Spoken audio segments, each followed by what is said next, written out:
Welcome back. Thom Hartmann here with you. Something that Bernie said repeatedly when he was running in the primary about our media was that the American media tends to deal with politics in one of two frames. I'm not quoting Bernie, I'm paraphrasing, but I think that this is probably the most accurate analysis of our media that I've seen, that I've heard, ever. This is outside of the discussion that we had earlier about consolidation of media and, what all that means, what a free press means in the context of the First Amendment, et cetera.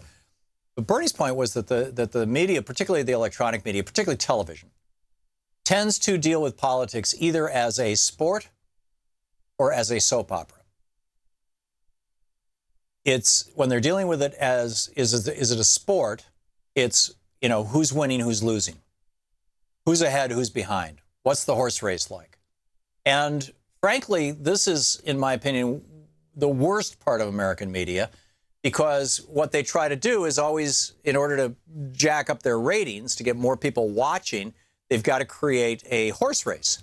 And in order to create a horse race, I mean, look at Donald Trump versus Hillary Clinton, right? Hillary Clinton's incredibly qualified, been around politics forever, knows what she's doing. Donald Trump, a buffoon.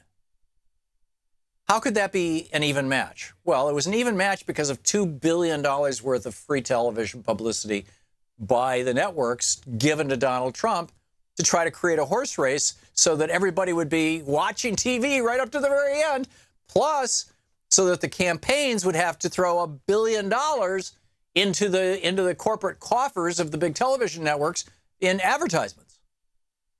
So that's the sports side of it. The soap opera side of it is the who's up, who's down, right? Is Steve Bannon really upset that he's being called, that he's being characterized as the Grim Reaper? Is Donald Trump really upset about that? Have there been too many? What about Sarah Huckabee Sanders? Is she too nice? Is she not nice enough? What about I mean, pick your person, right? Is Steve Miller really a white nationalist or not? And what is that going to mean? None of this stuff has to do with the quality of your life tomorrow. None of this stuff has to do with the quality of, maybe the horse race stuff, because it ultimately decides who our leaders are. And I guarantee you, if it wasn't for a for-profit media landscape, Donald Trump would not be president right now. And maybe Hillary Clinton wouldn't be either. I mean, it's just, everything would be different. And that's not to knock either one of them. It's just this is the world in which we are operating. And back when we had the fairness doctrine, the media, when it talked about politics, had to talk about policy. Didn't have to. I mean, it had to. You had to program in the public interest, which meant you had to actually talk about the issues that impact people's lives. It doesn't impact my life if Steve Mnuchin and Steve Bannon don't like each other. Doesn't impact my life if John Kelly decides that he's going to stop Steve Miller from walking into the Oval Office whenever he wants. Doesn't affect my life at all, at least in any way that I know of. But it's the thing that the press wants to talk about because they want to do soap opera. People love watching sports. What are the two main things that people watch on television? Sports and soap opera. And by soap opera, I don't mean just literally the soaps, the daytime dramas. I'm not even sure they still do those. I'm guessing they probably do. But, even your regular evening programs, right? Your even like police procedurals and detective Bones and CSI and, those kind of shows, very popular shows. They all devolve into soap opera after the first year or so. And pretty soon it's all this character development and who's having an affair with whom and all this kind of.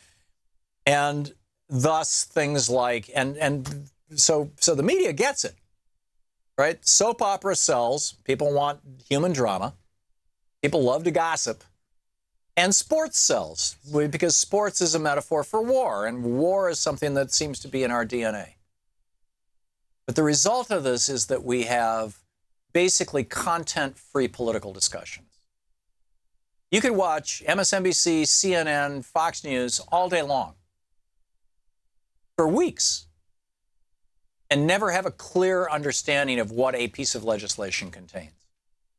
what its consequences will be. I mean, occasionally you get somewhat of a larger picture. We did this with healthcare just a few weeks ago, but even then, who the real players are, what's going on, what the agendas are, who's financing what and why, how it's going to play out, what the consequences of this public policy will be, very, very rarely discussed. And that's a serious problem in my mind. It's a serious problem.